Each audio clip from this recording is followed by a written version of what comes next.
Chapter 10. Every village has its idiosyncrasy, its constitution, often its own code of morality.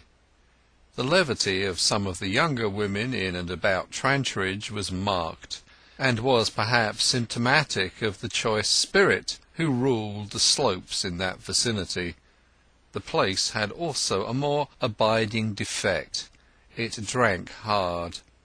The staple conversation on the farms around was on the uselessness of saving money, and smock-fronted arithmeticians, leaning on their ploughs or hoes, would enter into calculations of great nicety to prove that parish relief was a fuller proposition for a man in his old age than any which could result from savings out of their wages during a whole lifetime.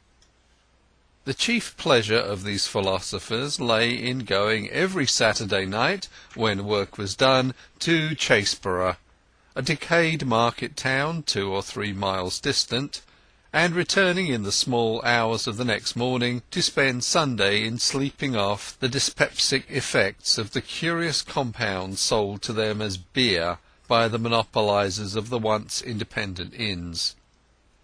For a long time Tess did not join in the weekly pilgrimages, but under pressure from matrons not much older than herself, for a fieldman's wages being as high at 21 as at 40, marriage was early here, Tess at length consented to go. Her first experience of the journey afforded her more enjoyment than she had expected, the hilariousness of the others being quite contagious after her monotonous attention to the poultry farm all week. She went again and again, being graceful and interesting, standing moreover on the momentary threshold of womanhood. Her appearance drew down upon her some sly regards from loungers in the streets of Chaseborough. Hence, though sometimes her journey to the town was made independently, she always searched for her fellows at nightfall, to have the protection of their companionship homeward. This had gone on for a month or two, when there came a Saturday in September on which a fair and a market coincided, and the pilgrims from Trantridge sought double delights at the inns on that account. Tess's occupations made her late in setting out, so that her companions reached the town long before her. It was a fine September evening, just before sunset, when yellow lights struggle with blue shades in hair-like lines, and the atmosphere itself forms a prospect without aid from more solid objects, except the innumerable winged insects that dance in it. Through this low-lit mistiness Tess walked leisurely along. She did not discover the coincidence of the market with the fair till she had reached the place, by which time it was close upon dusk. Her limited marketing was soon completed, and then, as usual, she began to look about for some of the Trantridge cottagers. At first she could not find them, and she was informed that most of them had gone on to what they called a private little jig at the house of a hay-trusser and peat dealer who had transactions with their farm. He lived in an out-of-the-way nook of the townlet, and in trying to find her course thither her eyes fell upon Mr. d'Urberville standing at a street corner. "What, my beauty? You here so late?" he said.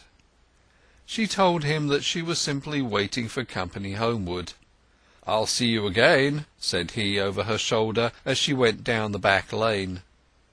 Approaching the hay-trussers she could hear the fiddled notes of a reel proceeding from some building in the rear, but no sound of dancing was audible, an exceptional state of things for these parts, where, as a rule, the stamping drowned the music.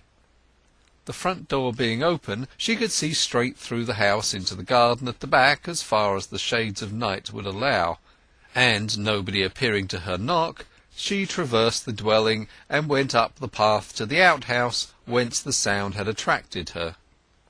It was a windowless erection used for storage, and from the open door there floated into the obscurity a mist of yellow radiance, which at first Tess thought to be illuminated smoke.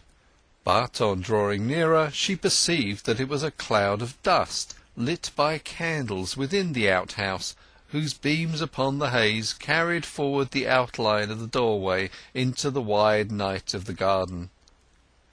When she came close and looked in, she beheld indistinct forms racing up and down to the figure of the dance, the silence of their footfalls arising from their being overshoe in scroff, that is to say, the powdery residuum from the storage of peat and other products, the stirring of which by their turbulent feet created the nebulosity that involved the scene.